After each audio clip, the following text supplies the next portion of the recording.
हवामान अभ्यासक मुक्काम पोस्ट गुगळी धामणगाव तालुका शिरोळ जिल्हा परभणी। आत्ताची शेतकऱ्यासाठी एक नवीन बातमी।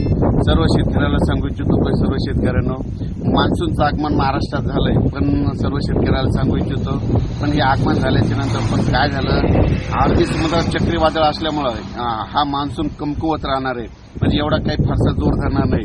म्हणून सर्व शेतकऱ्यांनी हा अंदाज लक्षात घ्यायचा आहे। सर्व शेतकऱ्याला सांगू इच्छितो की 13 जून आणि 14 जूनला राज्यामध्ये मान्सून कुठपर्यंत जाणार आहे सर्व शेतकऱ्यांनी लक्षात घ्यायचं। 13 जून आणि 14 जून आणि 15 जून पर्यंत म्हणजे पश्चिम महाराष्ट्र कोकण पट्टी म्हणजे सातारा सांगली कोल्हापूर तसेच पुणे जुन्नर ओझर नाशिक निफाड या भागापर्यंत मान्सूनचं म्हणजे सक्रिय राहणार आहे। त्याच्या पुढे काही फारसं सरकणार नाही, त्याच्यामुळे सर्व शेतकऱ्यांना अंदाज लक्षात घ्यायचा।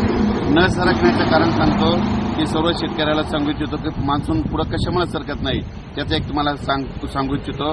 काय झालं की अरबी समुद्रामध्ये चक्रीवादळ झाल्यामुळं काय झालं, हे चक्रीवादळ काय करायलंय, बाष्प उडून घेऊन जाणार आहे। म्हणजे 16 जूनला हे चक्रीवादळ गुजरातच्या किनाऱ्यावर धडकणार आहे, पण ज्यावेळेस जमिनीवर ते चक्रीवादळ जाईल त्यावेळेस काय होतं की आपल्या भागातलं म्हणजे या समुद्रातलं म्हणजे बाष्प म्हणजे सोप्या भाषेत सांगतो की आभाळ हे सगळं ओढून घेऊन जाणार आहे।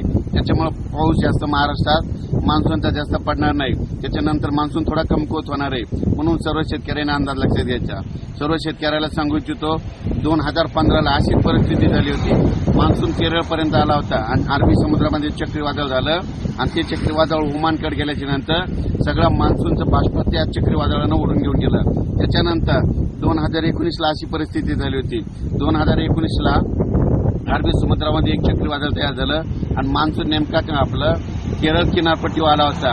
मग आल्याच्या नंतर काय झालं, हे ओमानकडे चक्रीवादळ गेलं आणि ते सगळं बाष्प तिकडे गेल्याच्या नंतर परत 10 दिवस विलंब करावा लागला। म्हणून सर्व शेतकऱ्याला सांगू इच्छितो, शेतकऱ्यांनो मान्सून आलेला आहे पण तो सगळीकडे म्हणजे पसरणार नाही, त्याच्यामुळे पेरणीची घाई करू नका। जमिनीत एक ही ओल गेली तर तुम्ही पेरणीचा निर्णय घ्या, नसता घेऊ नका। म्हणून ही सर्व शेतकऱ्याला सांगतो।